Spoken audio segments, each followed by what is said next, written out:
Kinder! Welcome back to this week of landforms. With spring break around the corner, I want to take you on a field trip of Texas. That's right. Did you know that you have some of these wonderful landforms right here in our own state of Texas? Yeah, I wanted to show you these amazing landforms that we have just a drive away. And if you've never been to them, I wanted to show you what they look like so you can see how beautiful in real life these landforms can be. All right, let's go ahead and start with the plains. So a plain, we already know, is a large flat area of grassy land. That means that there is nothing for miles and miles and miles. It's nice and flat. You don't have to worry about hills or mountains or canyons. Nope. Nice and beautiful nature. In Texas, we have something called the Great Plains of Texas. And friends, I want to show you some photographs of these Great Plains of Texas.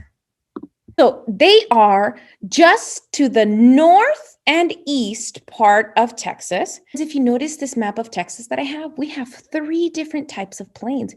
We have the Great Plains, which are up at the top and north. They're usually called the higher plains. We have the Central Plains, which are kind of in the center. That's where we live. And it's in green. And we also have the coastal plains, which are in blue. And the reason they're called the coastal plains is because they are on the coast. A coast is a piece of land that comes together with water. Remember that? Let's talk about these plains. So these plains right here up at the top, they are the second biggest. They are in the north part and they are very dry. So you notice all these gold colored plains, all these dry grasses. Yeah, look at that. Beautiful blue skies. Lots and lots of area for animals and plants to live and thrive on. Lots of clouds too. That's a beautiful scenery. Next up, we have the coastal plains.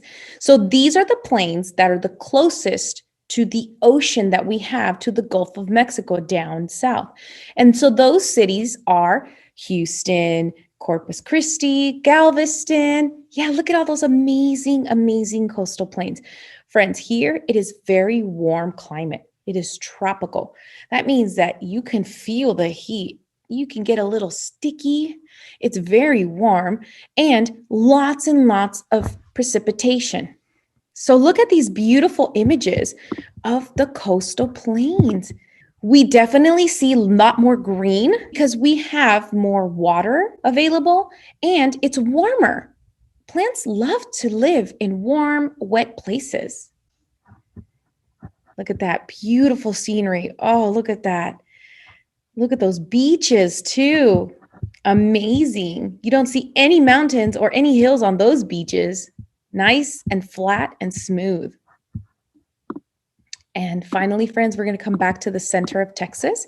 That would be that green area right there. And that's where we live. So the Central Plains are a subtropical. That means that it can be very warm, but also it can get cold. Do you remember a few weeks ago when we were freezing and we had lots and lots of snow? Yeah. We also have a drier climate. That means that we don't tend to have a lot of sticky weather, sticky, hot, humid weather as the coastal plains do. We do have the hottest summers though, and with temperatures well over the 100 degrees of Fahrenheit. We also get lots of rain. We do get some storms and even some tornadoes sometimes because you get the warm air from the coast and the cold air from the north. Sometimes they don't get along and that creates some tornadoes. But look at these amazing images. We get the best of it all. We have some dry areas, some green areas, and look, we even can see some amazing animal and wildlife. Oh, this looks like a postcard. This looks like a movie, but friends, it's not. It is a beautiful image of our Central Plains. And we also have our cities there, like Capel. Next up, let's talk about mountains. Remember, mountains are tall, rocky areas of land. It's very tall. Do you notice how this mountain at the tippy top has some snow on it? Yeah, because they can be so high that it gets so cold the higher you get that they actually get snow. But at the bottom, it's a lot nicer. Here in Texas, we have Guadalupe Peak. Look at that. They are so beautiful, so high. It looks like they're touching the clouds. Guadalupe Peak is down south of Texas and it's really close to Mexico and the desert. We'll talk about that in a bit. We also have the Capital Mesa. This mesa is a type of mountain that is tall, tall, tall, but flat at the top. It looks like a table, and mesa in Spanish means table. Look at how beautiful that mountain or mesa is. They have lots of reds, browns, lots of greens too. Amazing. Did you know that a lot of people actually take hikes up these mountains? Yeah, it's a fun hike for them. It's good exercise and they get amazing views. They also get to see a lot of great animals, like this guy right here. Look at him. Also have the El Capitan mountain peak. El Capitan is the 8th highest in Texas. So this one looks like a mesa also, but it keeps going higher.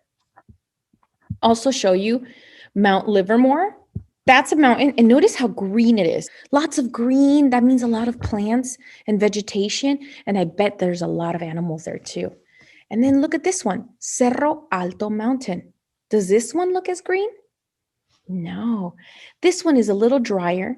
It must be closer to the desert, and it's a lot browner. So you'll find animals like lizards, snakes, yeah, as opposed to birds and buffaloes. And we're going to go ahead and go to a canyon. Let's visit a canyon in Texas. Remember, a canyon is a deep, deep, deep, narrow valley. That means that it's really skinny with really high walls next to it of mountains. In Texas, we have Palo Duro Canyon State Park. Look at these images, friends. Huge mountains on either side. Whoa, how tall are they? And look at this beautiful nighttime picture of it. Wow, I bet camping there and just staring up at the sky is amazing. It sounds like an amazing experience. So you can do things like travel, hike, horseback ride in these valleys, even RV and camp out. And notice again those beautiful bright reds, browns, maybe some white, even yellows. And look, I want to show you that there's some streams and water down in the valley. Do you notice those two high walls and the lower part is nice and flat? That's the valley of the canyon. The canyon is that big area, basically a big hole. It's missing, right? So the valley forms at the bottom. Look at that, friends. Amazing views. I bet this would be a great place to take a nice, bright, sunny hike. And last but not least, we actually have a desert here in Texas. What's a desert? So a desert is a large area of land that is very barren. And that word barren means that there's not a lot of life, not a lot of plants, animals, vegetation. You don't see trees, and you don't see a lot of water either. That means that living here is very rough. You're not going to find anywhere to go take a bath in, a shower in. You're not going to find a lake or stream to take a nice cold drink in. Or even trees to take nice shade under. In Texas, we are part of one of the largest deserts in North America, the Chihuahuan Desert. It goes all the way, do you notice how it goes to the eastern part of Texas? And it reaches New Mexico, Arizona, and even the country down south of Mexico. It is a big desert. In this desert, we do find areas that are flat and sandy, but then you also find some mountains. That's right. This desert is very, very warm, but it is dry. That means that you don't really get hot and sticky like how you do here in the summer where it's humid. It's very dry. Your lips get chapped, your skin kind of gets sunburned. You'll see a lot of type of animals that are used to being in the really hot weather. And most of them are nocturnal. That means that they come out and live primarily in the nighttime because the daytime is so, so hot. So we'll have animals like this one, the pronghorn. And look at the plant that it's next to, the lechuguilla agave. So those plants are really good at keeping the water that they have for when they get really thirsty. and they store it. That means that they grab it and they save it for when they need it. And look at those amazing pictures of the Chihuahuan Desert right here in our backyard. Friends, I hope you had fun traveling with me all over Texas and finding out more about the beautiful landforms that we have here. Maybe one day you'll be able to take a trip out there and hike or camp out or just take a picture of. It is an amazing place. Texas has so many different things to offer. I hope you had a lot of fun today. Bye, friends.